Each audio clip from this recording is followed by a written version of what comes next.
دوستای مهربونم سلام. من نادیا هستم از کانال سایه های خیانت. خیلی ممنونم که با لایک، کامنت و اشتراک گذاشتن ویدیوهام ازم حمایت میکنین و کنارم هستین. حالا بریم سراغ یه داستان پر از احساس، راز و خیانت امشب.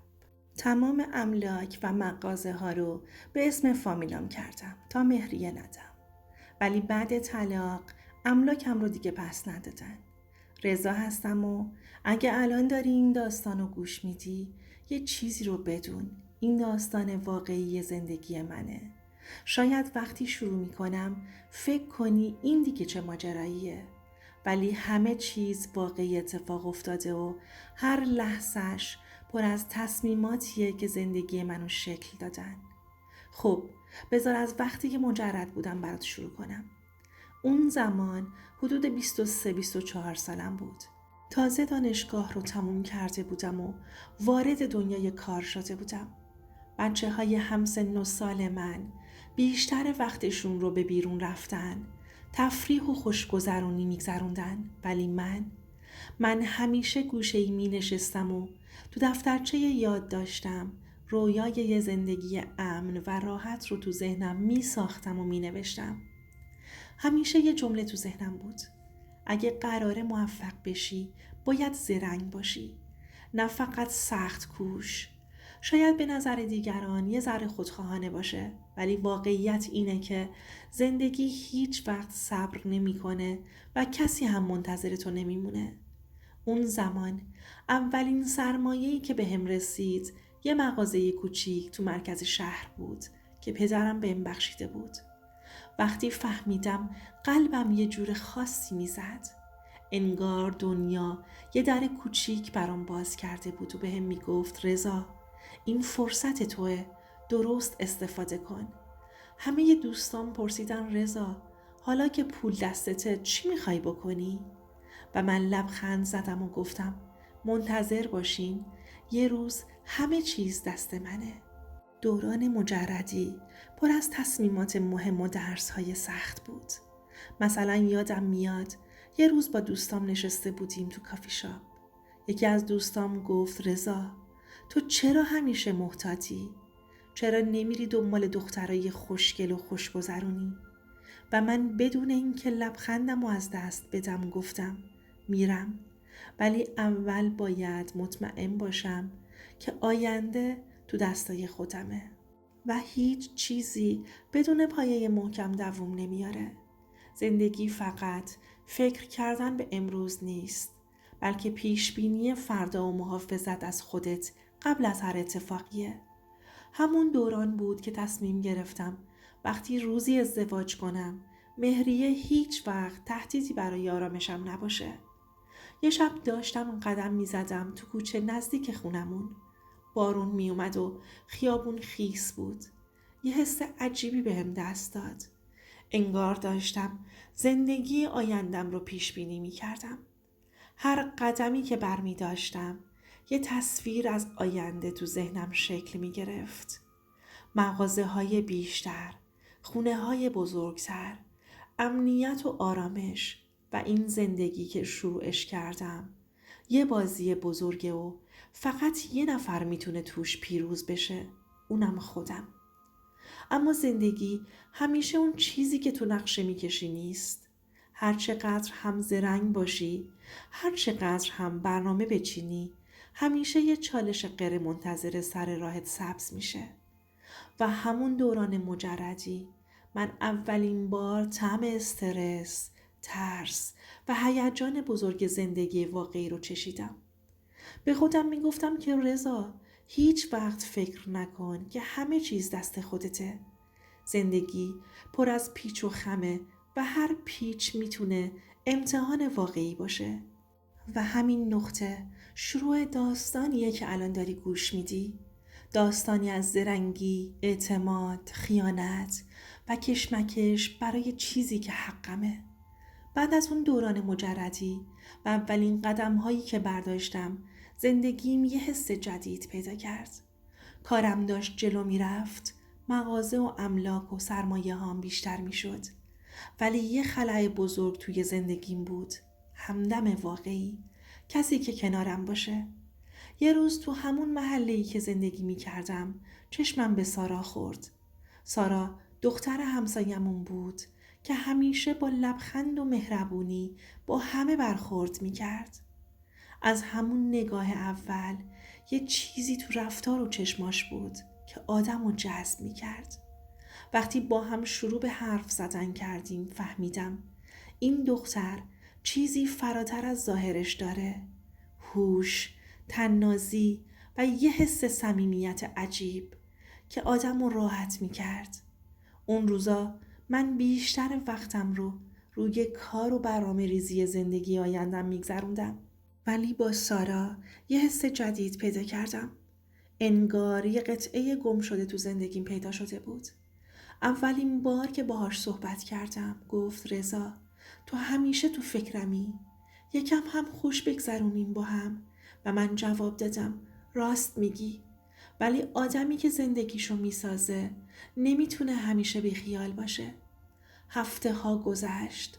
ما بیشتر همو دیدیم و کم کم رابطمون جدی شد. سارا و من تو هر برخورد یه دنیای جدید برای همدیگه می ساختیم. صبحها با هم می رفتیم سر کار یا مغازه ها. عصرها قدم می زدیم توی پارک. شبها هم گاهی یه کافی شاپ دنج برای حرف زدن پیدا می کردیم. همه چی ظاهراً عالی بود. اما من همیشه یه نکته مهم تو ذهنم نگه می داشتم. زندگی واقعی با رویاها فرق داره و آدم باید همیشه آماده چالش باشه. با این حال وقتی سارا لبخند میزد و بهم نگاه میکرد حس میکردم این دختر میتونه شریک واقعی زندگی من باشه. یه شب وقتی با سارا تو خونه بودیم یه چیزی تو دلم گفت رضا وقتش قدم بزرگ بعدی رو برداری. منظورم ازدواج بود. با خودم گفتم من باید زندگی آیندم رو امن کنم اما با کسی که اعتماد دارم. و اینجا بود که برنامه ریزی واقعی رو شروع کردم. من همه چیزم رو آماده کردم. از سرمایه و املاک گرفته تا آینده مالی. تا وقتی ازدواج کردم هیچ تهدیدی برای آرامشم نداشته باشه. اون شب وقتی روی کاناپه نشسته بودم و به مغازه ها و املاک و سرمایه هام فکر می کردم یادم اومد بچگی هامو. همیشه با خودم می گفتم رضا هیچ کس بهت چیزی نمیده. اگه میخوای داشته باشی باید خودت بگیری. حالا با همون تفکر اولین قدم رو برداشته بودم. تا دیر وقت نشستم و نقشه کشیدم. فهمیدم که آدما توی زندگی زناشویی ممکنه گرفتار مهریه و طلاق بشن و یه اشتباه میتونه همه چیزو خراب کنه. پس اولین کاری که کردم تمام املاک و مغازه ها رو به اسم فامیلام زدم. چون پدر و مادرم که فوت شده بودن و خودم هم تک فرزند بودم و خواهر و برادری نداشتم. مجبوراً باید اقوام رو انتخاب می کردم.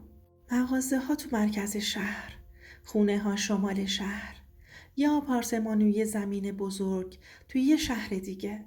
وقتی این کارو کردم یه حس عجیب آزادی بهم دست داد. انگار یه سپر نامرئی دورم کشیده بودم.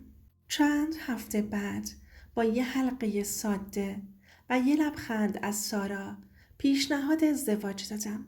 یادمه قلبم داشت میزد ولی یه حس عجیب هم داشتم.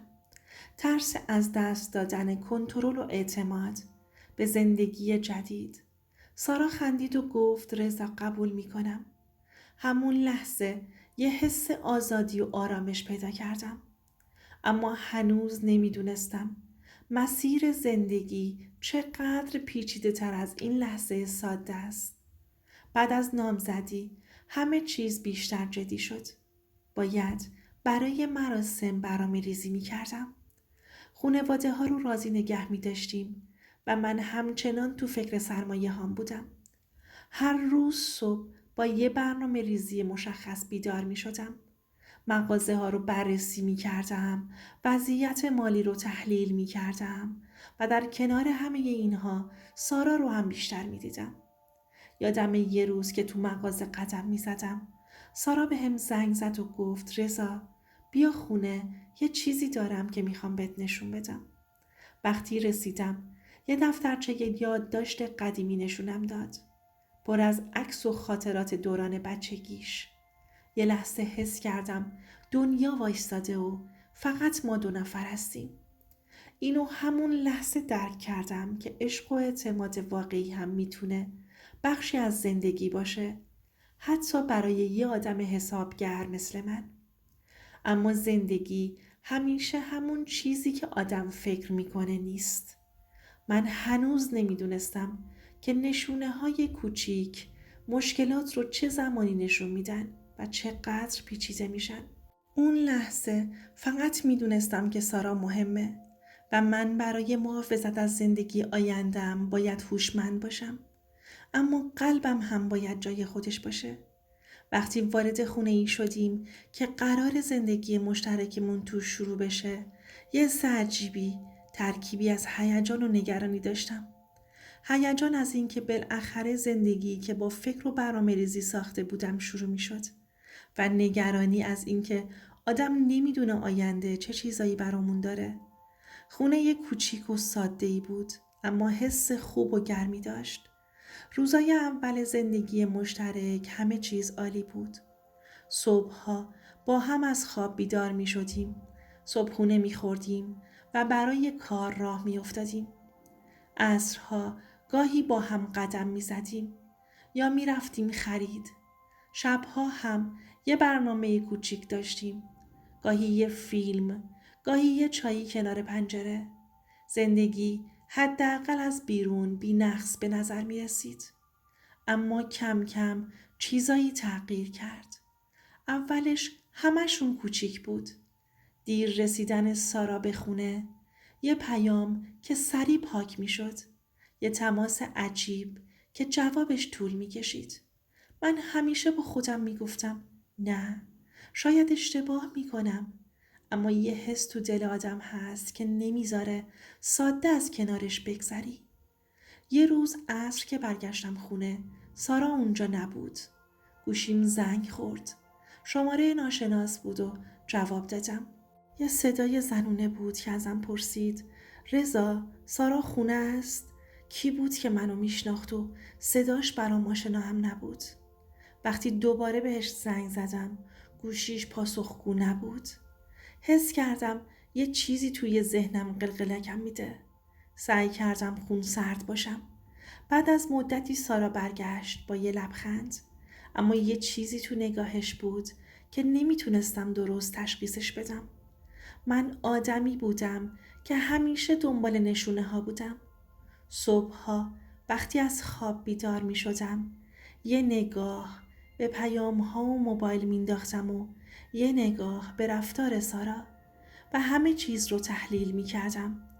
روزها می گذشت و من آرامش خودم رو حفظ می کردم. اما یه حس سنگین تو دلم همیشه بود. با این حال روزهای خوب هم بودن. مثلا یه بار رفتیم شمال، کنار ساحل قدم زدیم و اون روز سارا لبخند زد و گفت رضا، این اولین تعطیلات با هم بعد از ازدواجمونه. واقعا خوشحالم. من هم جواب دادم منم خوشحالم سارا. یه شب وقتی تنها بودم نشستم روی کاناپه و به خودم گفتم رضا، باید صبور باشی. هیچ چیز توی زندگی بی دلیل نیست. اگه چیزی تغییر کرده نشونه ایه که باید آماده باشی. و همون لحظه حس کردم که ذهنم آماده مرحله بعد زندگی مشترکمه. یعنی برخورد با واقعیت‌های غیر منتظره میشه. تصمیم گرفتم به خودم قول بدم هر چیزی که اتفاق بیفته، حتی خیانت یا درد، هیچ چیزی حقمو از من نمیگیره.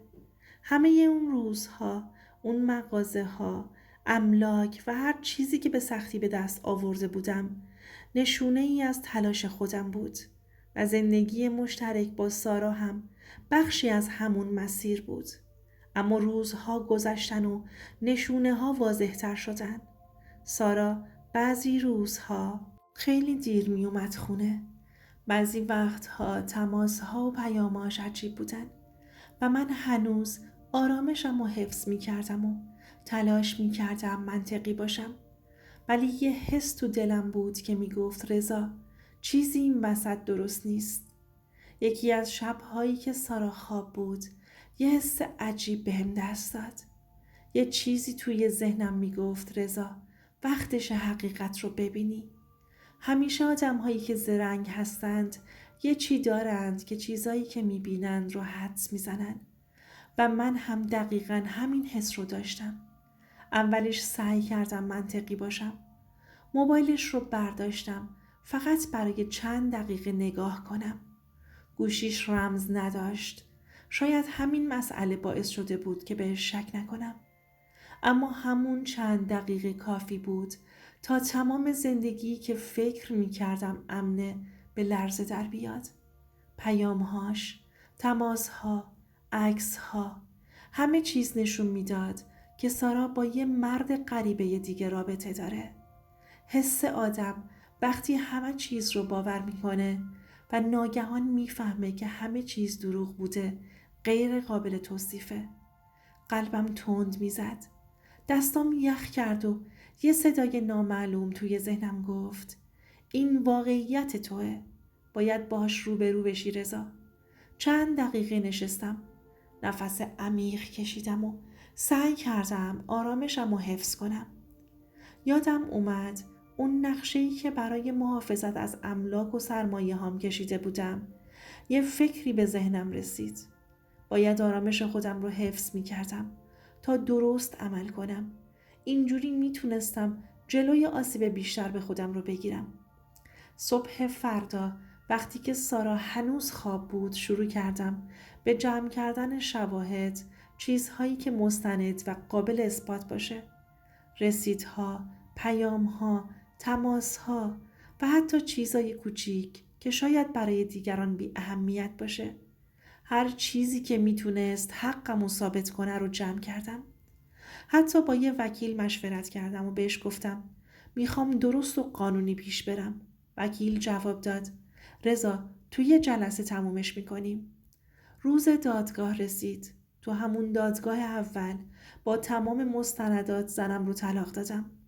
بدون هیچ گونه مهری، حتی یک ریال هم دستش رو نگرفت. همون زمان تصمیم گرفتم املاکی رو که به اسم فامیل زده بودم رو به اسم خودم دوباره برگردونم.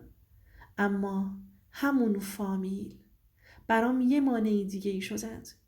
املاکی که به اسمشون زده بودم حالا بعد از طلاقم تهدیدی برای آرامش من شده بود.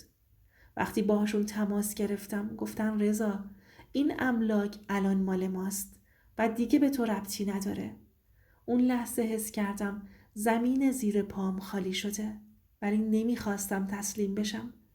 به وکیلم زنگ زدم و همه چیز رو گفتم. گفت رضا این مسیر طولانیه، اما اگر مدارک درست باشه حق با توه. روزها و هفته ها گذشتن و من همچنان همه چیز رو که داشتم ثبت می کردم. با هر مدرکی که جمع می کردم حس قدرت و کنترل بیشتری داشتم. حتی گاهی مثل دیوونه ها با خودم حرف می زدم و می گفتم رضا این مسیر طولانیه ولی باید ادامه بدی، حق با توه و هیچ چیزی نباید جلوت وایسته. یه شب وقتی روی کاناپه نشسته بودم و به همه اتفاقات فکر می کردم یه نکته برام روشن شد. زندگی هیچ وقت راحت و بدون درد سر نیست. حتی وقتی فکر می کنی همه چیز رو برنامه ریزی کردی. و این درد هم از خیانت سارا بدتر بود. اگه من به خاطر فرار از مهریه تمام ثروتم رو به اسم فامیل نمی زدم، الان فقط مهریه بود که از دستم رفته بود، نه کل اموال. تصمیم گرفتم که سختی ها منو نشکنن. هر روز صبح با یه برنامه مشخص بیدار می شدم. مدارک رو مرتب می کردم. تماس ها و پیام ها رو بررسی می کردم و با وکیلم مشورت می کردم که چه قدمی باید بردارم تا حقم رو پس بگیرم. عدالت برقرار بشه. روزهای بعد از جمع‌آوری مدارک و شواهد تازه فهمیدم واقعیت زندگی چقدر سخت و پیچیده است. آماده شدم که پام به دادگاه برسه. هنوز یه حس عجیبی داشتم. ترکیبی از اضطراب و هیجان. اضطراب از اینکه ممکنه حقمو از دست بدم و هیجان از اینکه بالاخره فرصتی دارم که عدالت رو برقرار کنم. جلسه اول دادگاه یادم میاد وارد سالن شدم. وکیل و قاضی ها همه آماده بودند. فامیلام اونجا بودند. با یه لبخند تحقیر آمیز انگار میخواستن بهم بگن رضا هیچ شانسی نداری. ولی من سعی کردم آرامشم رو حفظ کنم. اولین جلسه وکیلم شروع شد به توضیح مدارک و شواهد. رسیدها، سندها، پیامها، عکسها، همه چیز آماده بود. وقتی حرف میزد حس کردم قدرت توی دستام برگشته. فامیلام تلاش میکردند مدارک منو کم اهمیت جلوه بدن. اما وکیلم یک به یک بهشون پاسخ میداد. جلسات بعدی سخت‌تر شد. فامیلام مدارک تقلبی می آوردند. شاهد معرفی می کردند و تلاش می کردند که منو یه گوشه بکشن. اما من هر جلسه می نشستم و همه چیز رو یادداشت می کردم. هر چیزی که ممکن بود حقمو ثابت کنه. حتی بعضی روزها وقتی از دادگاه برمیگشتم تو ماشین می نشستم و با خودم حرف می زدم. رضا صبر کن، عجول نباش. حقیقت همیشه خودش رو نشون میده. اونا فقط سعی میکردن مدارک منو بی ارزش کنن. ولی من فقط می نشستم و لبخند می زدم چون می دونستم مدارکم درست و قابل اثباته. با گذشت زمان فشار روحیم خیلی زیاد شد. بعضی شبها تا دیر وقت بیدار می موندم و پرونده ها رو مرور می کردم. حس می کردم یه نبرد واقعی با بی‌اعتمادی و خیانت و نیرنگ دارم. ولی هر قدم که جلو می رفتم یه حس رضایت پیدا می کردم. چون می دونستم دارم حقم رو پس می گیرم. یه روز بعد از یکی از جلسه ها وکیلم بهم گفت رضا حق با توه. مدارک کامل و مستنده. ولی هنوز ممکنه بعضی ها مقاومت کنن. اون لحظه یه حس پیروزی اولیه بهم دست داد. اما می دونستم که جنگ اصلی هنوز تموم نشده. بعد از ماه‌ها کشمکش، جمع آوری مدارک، جلسات طولانی دادگاه و فشار روانی بالاخره روزی رسید که قاضی حکم نهایی رو صادر کرد. حس عجیبی داشتم چون بالاخره قرار بود نتیجه همه تلاش ها مشخص بشه. وقتی وارد دادگاه شدم نگاه فامیلام پر از نگرانی و گاهی هم تحقیر بود. اما من آرامش خودم رو حفظ کردم. وکیلم شروع کرد به توضیح حکم.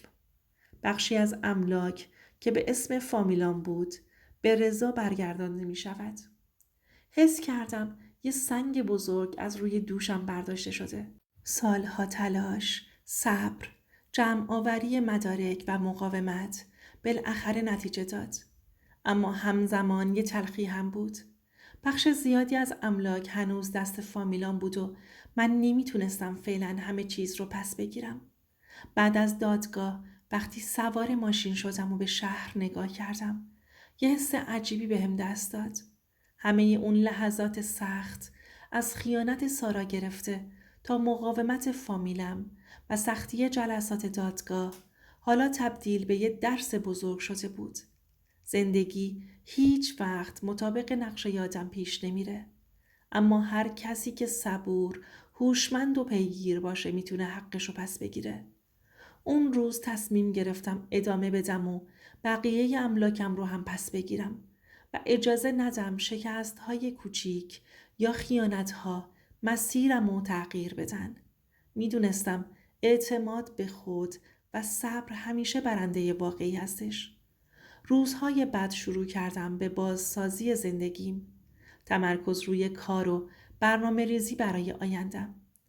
بعد از حکم دادگاه زندگی یه حس عجیب پیدا کرد.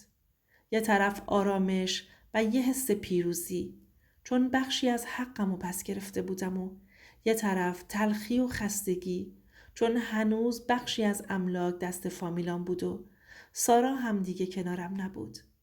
طلاق واقعیتی بود که باید باهاش روبرو می شدم و قبولش می کردم. مواجهه با فامیلم هم برام سخت شده بود. اونها هنوز تلاش می کردند بخشی از املاک رو نگه دارند. ولی من آروم و قاطع بودم. هیچ وقت از عصبانیت یا تحقیر واکنش نشون ندادم. فقط به خودم می گفتم رضا تو پیروز شدی، حتی اگه کامل نبوده باشه. می دونستم که به زودی کل اموالم دوباره مال خودم میشه. تمرکز کرده بودم روی کارم، مغازه ها و املاک باقی مونده و روی خودم. فهمیدم که هیچ چیزی ارزش از دست دادن آرامش و ذهن هوشمند رو نداره. روزها و شبها گذشتن و من هر روز بیشتر به این نتیجه می رسیدم که پیروزی واقعی فقط پس گرفتن مال نیست، بلکه حفظ ارزش ها و اعتماد به خوده. و حالا میخوام یه سوال ازت بپرسم. اگه جای من بودی و وقتی همه چیزت تهدید میشد چی کار میکردی؟ آیا صبر میکردی و برنامه ریزی میکردی؟ یا یه واکنش فوری و احساسی نشون میدادی؟ دوست عزیزم، اگه تا اینجای داستان همراه من بودی، واقعا میخوام ازت تشکر کنم که وقت گذاشتی و تا آخر شنیدی. این یعنی تو هم ارزش واقعی صبر و یادگیری از زندگی رو متوجه میشی. اگه از این داستان خوشت اومد، لطفاً لایک کن. تو کامنت ها تجربه و نظر خودتو بهم بگو و سابسکرایب کن تا صداهایی که هنوز شنیده نشدند و داستانهای واقعی مثل زندگی همین دوستان به دستت برسه. زندگی کوتاهه ولی پر از درس ها و فرصت هاست. مهم اینه که هیچ وقت از یادگیری و قاطع بودن دست نکشی. این داستان هم تموم شد، ولی همیشه درس هاش با من خواهد بود. امیدوارم با تو هم باشن.